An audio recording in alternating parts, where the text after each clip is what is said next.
بسم اللہ الرحمن الرحیم قال النبی صلی اللہ علیہ وسلم صلو کما رأیتمونی اصلی۔ دیکھو اللہ کے رسول نے ارشاد فرمایا نماز ایسی پڑھو جیسے تم مجھے نماز پڑھتے ہوئے دیکھ رہے ہو۔ اب اللہ کے رسول کی نماز ہم سنتے ہیں حدیثوں میں، کتابوں میں، بڑی زبردست نماز۔ اب ہمارے نبی نے قیام، رکوع، سجدہ سب اطمینان سے کیا۔ میرے بھائیوں، جب اللہ کے رسول نے یہ فرمایا کہ نماز ایسی پڑھو جیسے تم مجھے پڑھتے ہوئے دیکھ رہے ہو، تو ہمیں اپنی نماز کو صحیح کرنی چاہیے۔ سکون اطمینان کے ساتھ نماز پڑھو، بالکل۔ اچھا، ہماری بات چل رہی تھی گزشتہ کل نماز میں قرات کے بارے میں۔ دیکھو ایک مسئلہ یاد رکھو، فرض نماز کی پہلی 2 رکعت، باقی ہر نماز کی ہر رکعت میں سورہ فاتحہ کے ساتھ سورت ملانا ضروری ہے۔ فرض نماز کی پہلی 2 رکعت میں، باقی ہر نماز کی ہر رکعت میں سورہ فاتحہ کے ساتھ سورت ملانا ضروری ہے۔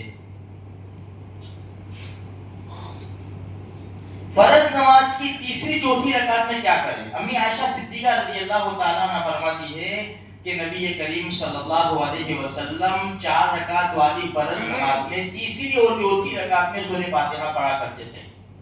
اس لیے افضل اور بہتر یہ ہے کہ اگر ہم اکیلے نماز پڑھتے ہیں، فرض نماز اکیلے پڑھتے ہیں، تو تیسری اور چوتھی رکعت میں پہلی اور دوسری رکعت میں سورہ فاتحہ کے ساتھ سورت ملائیں گے، تیسری اور چوتھی رکعت میں ہم سورہ فاتحہ پڑھ لیں گے۔ اگر کسی کو ایمرجنسی ہے، جلدی ہے، کوئی تقاضا ہے، ٹرین چھوٹ رہی، جو بھی مسئلہ ہے، جلدی ہم تو اگر وہ تیسری اور چوتھی رکعت میں اتنی دیر کھڑے رہے، سبحان اللہ سبحان اللہ سبحان اللہ، کچھ نہ پڑھے، بس اتنی دیر کھڑے رہے اور وہ رکوع کر لے گا تو اس کی نماز ہو جائے گی۔ لیکن اگر ہم اپنے یہی مقام پر نماز پڑھتے ہیں، ہمیں کوئی کام نہیں ہے، تو ویسے بھی سورہ فاتحہ میں شفا ہے۔ سورہ فاتحہ بڑی زبردست سورت ہے۔ اگر ہم تیسری یا چوتھی رکعت میں سورہ فاتحہ پڑھ لیں گے تو 10 سیکنڈ کا فرق پڑے گا، اس سے زیادہ فرق نہیں پڑے گا۔ ایک رکعت میں 2 رکعت میں 20 سیکنڈ کا فرق پڑے گا، لیکن ایک حرف کے اوپر 10 نیکی ملتی ہے۔ الحمد 5 حرف ہو گئے، 50 نیکی ملے گی۔ اب غلط تعلیم تک چلے جاؤ تو خیر۔ اب اگر ہم امام کے پیچھے نماز پڑھ رہے تو امام کے پیچھے ہم قرات نہیں کریں گے، چپ چاپ کھڑے رہیں گے۔ اگر فجر، مغرب، عشاء کی نماز ہے تو امام کی قرات کو ہم دھیان سے سنیں، جیسے سورہ فاتحہ ہے، چھوٹی صورتیں ہیں جو ہمیں یاد ہے، دھیان سے سنیں گے تو ہماری یہ صورتیں بھی صحیح ہو جائے گی انشاءاللہ، آہستہ آہستہ ہم دھیان سے سنیں۔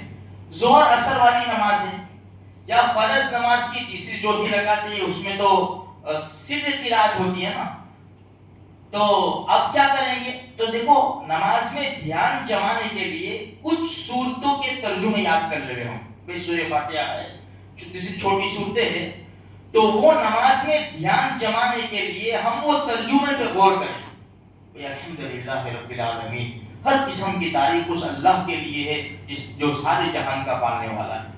منہ سے بولنا نہیں ہے، ہمیں صرف تصور کرنا ہے، دل میں سوچنا ہے، اس سے کیا ہوگا؟ نماز میں دھیان جمع رہے گا۔ تو میرے بھائیوں، ہم نماز پڑھے، سکون اطمینان کے ساتھ نماز پڑھے۔ جب ہم کہتے ہیں اللہ اکبر الحمدللہ رب العالمین، تو اوپر سے جواب کیا آتا ہے؟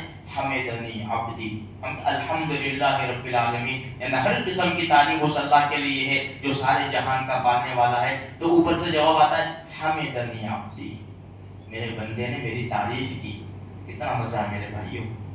اس لیے دیکھو، جب فرض نماز پڑھتے ہو نا، فرض نماز تو اکیلے پڑھتے ہو یا امامت کرتے ہو، تو مستحب یہ ہے، مستحب یا سنت، کہ سورہ فاتحہ کی ہر آیت پر وقف کرو۔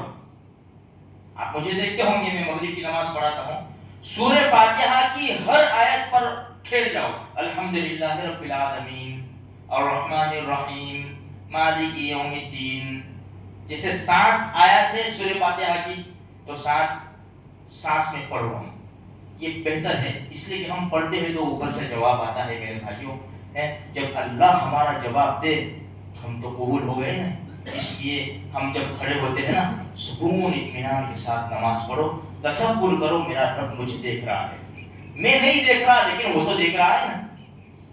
ادھر جنت ہے, ادھر جہنم ہے, ادھر قبر کا گھرا ہے, ادھر فلاں ہے. اس اعتبار سے نماز پڑھیں گے نا سکون اطمینان کے ساتھ. دیکھو میرے بھائیوں پھر نماز پڑھنے میں جو مزہ ہے نا آپ خود اندازہ لگا دیں گے کہ یہ نماز میں کیسا مزہ ہے. اللہ تبارک و تعالیٰ مجھے آپ کو ایسی نماز پڑھنے کی توفیق دے دے کہ سیدھی عرش کے اوپر جا کر ہماری نمازیں قبول ہو جائے.